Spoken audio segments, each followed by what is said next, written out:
바이든 미국 대통령 당선인이 국무부 부장관에 웬디 셔먼 전 국무부 정무차관에 지명할 것으로 알려졌습니다. 셔먼 전 차관은 클린턴 행정부 시절 대북정책조정관을 역임했고 오바마 행정부 시절 정무차관을 지내 북핵 협상과 한반도 상황에도 밝은 미국 내 북한통으로 분류되는 인물인데요. 또한 셔먼 전 차관은 1990년대 말부터 북한 문제에 깊숙이 관여하면서 우리 정부와도 많은 교류를 해왔으며 특히 매들린 올브라이트 전 국무장관을 보좌해 북한 문제를 전문적으로 다뤄왔죠. 실제로 2000년 올브라이트 전 장관이 북한을 방문해 김정일 전 국방위원장과 면담할 때 셔먼 전 차관은 그의 옆자리를 지켰었는데요. 이 시기 셔먼 전 차관은 2000년 6.15 남북정상회담에 이어 조명록 북한인민군 차수의 워싱턴 방문과 북미 공동 커뮤니케 채택에 이어 빌 클린턴 전 미국 대통령의 방북을 추진하는 등 2000년대 초 한반도 평화 프로세스 시기에 미국의 북한 관련 업무를 맡아왔습니다. 따라서 셔먼 전 차관이 국무부 부장관을 맡을 경우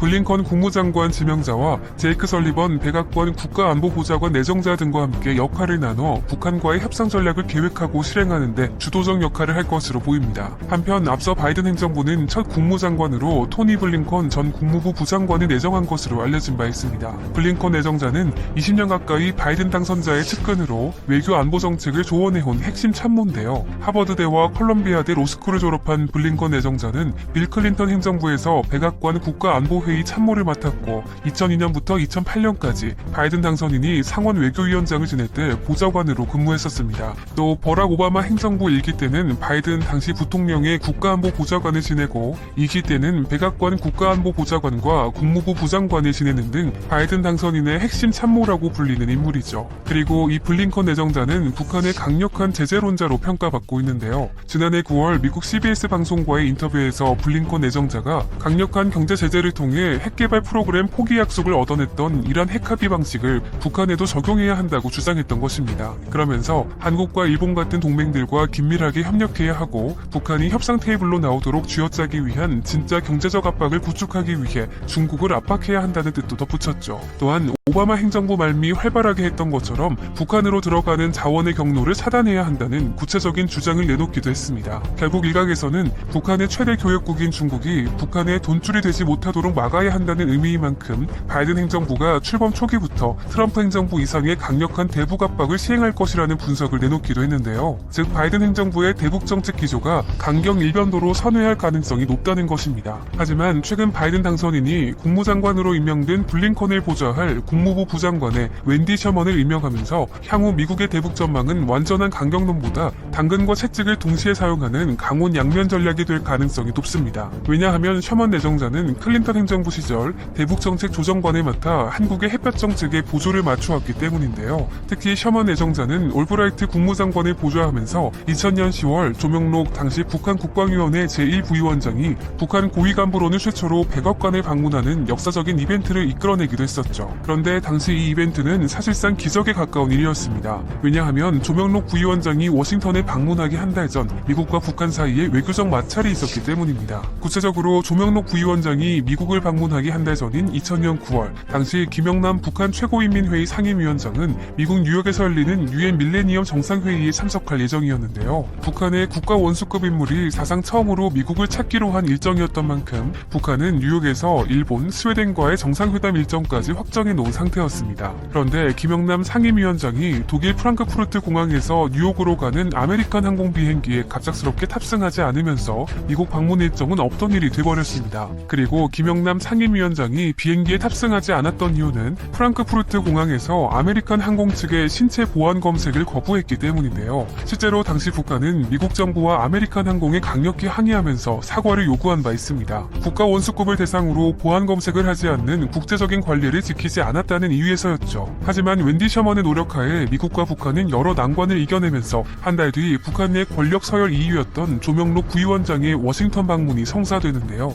당시 조명록 부위원장은 유나이티드 항공 비행기를 타고 샌프란시스코를 거쳐 워싱턴 덜레스 공항에 도착했는데 이때 미국은 유나이티드 로키히드 항공 측에 협조를 요청해 조 부위원장에 대해 이민과 세관 등을 포함해 보안 검색 절차를 생략하고 입국 심사대를 신속하게 통과하도록 배려했습니다. 또한 백악관에서 클린턴 대통령을 만난 조명록 부위원장은 북미 간 상호 주권을 인정하고 적대 관계를 청산하는 한편 클린턴 대통령의 방북을 추진하는 등의 내용을 담은 북미 공동 서명을 하면서 웬디 셔먼 내정자의 노력은 빛을 발하게 되죠. 게다가 이후 셔먼 내정자는 당시 북한과 협의했던 경험을 살려 이후 2009년 클린턴 전 대통령의 평양 방문에도 힘을 보탠 바 있습니다. 먼저 2009년 3월 중국과 북한 국경 인근에서 취재 활동을 하던 미국 커런트 TV 소속 여기자인 한국계 윤아리와 중국계 로라린이 북한군 국경 수비대에 체포되는 사건이 발생하게 됩니다. 두 여기자는 불법 침입 혐의 등으로 북한 당국에서 재판을 받아 12년의 노동 교화형을 선고받고 구금돼 있던 상태였는데 클린턴 전 대통령이 이들을 석방시키기 위해 전격적으로 북한을 방문하게 되는데요. 하지만 그 이후 클린턴 전 대통령의 부인인 힐러리 클린턴의 회고록을 통해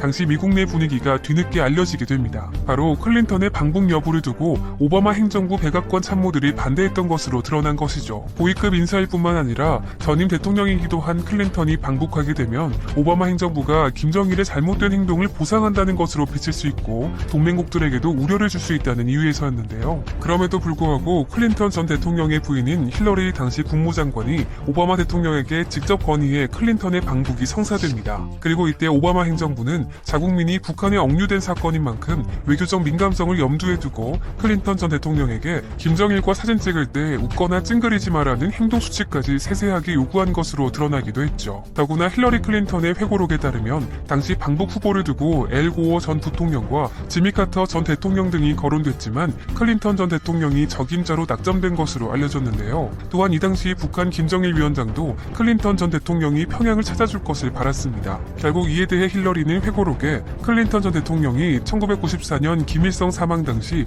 김정일 위원장에게 위로 편지를 보낸 이후 김 위원장은 클린턴 전 대통령에게 호감을 갖고 있었던 것으로 보인다고 적었죠. 그런데 실질적으로 김정일과 클린턴의 회담이 이루어지도록 만든 사람은 다름 아닌 웬디 셔먼 내정자였는데요. 사실 셔먼 국무부 부장관 내정자가 클린턴 전 대통령의 방북을 성사시키기 위해 그보다 앞서 올브라이트 장관과 함께 평양을 방문해 김정일 국방위원장을 면담했던 것이고 그 이후 클린턴 방북까지 이끌어내 여기자 석방 목표를 성공적으로 달성해낸 것입니다. 결국 최근 웬디 셔먼이 국무부 부장관에 내정되면서 차기 바이든 행정부는 북한 문제 해법에 대해 과거 클린턴 행정부 시기와 비슷한 양상을 보일 가능성이 높습니다. 그런데 최근 우리 정부 역시 클린턴 행정부 시절 한국과 미국이 대북 공조를 맞춰왔던 좋은 기억을 되살리고 있는 것으로 알려졌는데요. 바로 이인영 통일부 장관이 클린턴 행정부 시절 대북 정책을 담당했던 당시 미국 장관들과 잇따라 교류하면서 협력 의지를 다지고 있는 것입니다. 구체적으로 지난달 이인영 장관은 클린턴 행정부 시절 국무장관을 역임했던 매들린 올브라이트 전 장관과 화상으로 간담회를 갖고 김대중 정부와 클린턴 정부가 협력해서 공동의 대북 정책을 만들고 남북 관계와 북미 관계의 선순환을 이루었던 좋은 경험을 기반으로 미국의 새로운 행정부와 긴밀하게 조율해가면서 한반도 프로세스의 진전을 위해 최선의 노력을 다해 나가겠다고 밝혔는데요. 또한 과거 클린턴 행정부가 추구했던 한반도 비핵화와 북미 관계 정상화를 위한 노력이 많은 시사점을 준다면서 한미 간 대북 공조의 중요성을 다시 한번 강조했습니다. 이에 올브라이트 전 장관 역시 한반도 문제 해결을 위해서는 한미 동맹에 기초한 긴밀한 협력이 중요하다면서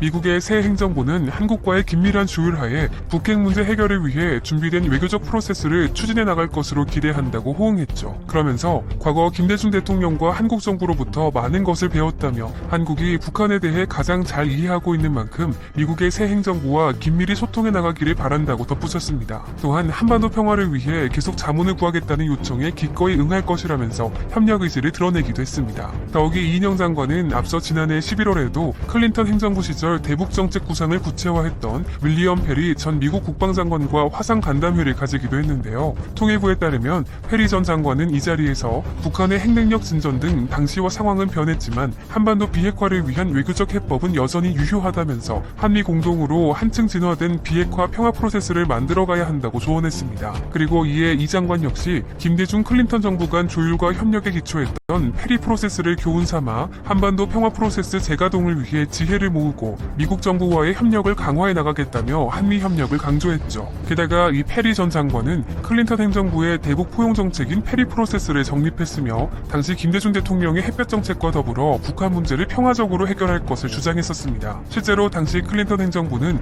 페리 프로세스를 기초로 북한의 미사일 발사 중지와 미국의 대북 경제 제재 해제를 이뤄내고 그 이후 북한이 핵미사일 개발을 중단하면서 북미 관계와 북일 관계까지 정상화시키는 한반도 평화체제 구축을 위한 3단계 접근 방안을 시행하고자 했는데요. 그리고 이 로드맵에 따라 당시 북한도 미사일 발사를 잠정 중지하기도 했죠. 결국 현재 우리 정부는 문재인 대통령이 추진하는 한반도 평화 구상이 페리 프로세스와 일맥상통하는 만큼 당시 미국의 대북 협상 주역들이 바이든 행정부에서도 같은 목소리를 내주기를 바라고 있습니다. 이에 따라 현재 많은 전문가들도 우리 정부의 바람대로 20년 전 김대중 대통령과 빌 클린턴 대통령이 발을 맞췄던 양국 민주당의 조화를 다시 한번 재현할 수 있을 것으로 기대하고 있는데요. 지난해 11월 미국 대선 이전까지만 해도 정부 내 실무진들은 트럼프 대통령의 재선이 북한 문제 해결에는 도움이 될 것이라고 내다봤습니다. 왜냐하면 오바마 행정부 시절 부통령을 지냈던 바이든 당선인은 북한이 핵을 포기하도록 구체적인 행동을 하는 것이 아닌 단순히 대북 봉쇄 유지 전략만 사용했었기 때문이죠. 하지만 현재 전문가들은 한국과 미국이 모두 민주당 정권이라는 점에 새롭게 주목하고 있는데요. 전략적 인내 정책을 펴왔던 오바마 행정부와 북한을 고립시켜 붕괴하도록 해야 한다는 공통 전략을 갖고 있었던 과거 한국 정부와의 상황과는 완전히 다르다는 것입니다. 특히 오바마 대통령 재임 이전 김대중 대통령과 클린턴 대통령이 동시에 집권했던 1998년부터 2001년까지 남북미 관계가 가장 좋았다는 점을 고려하면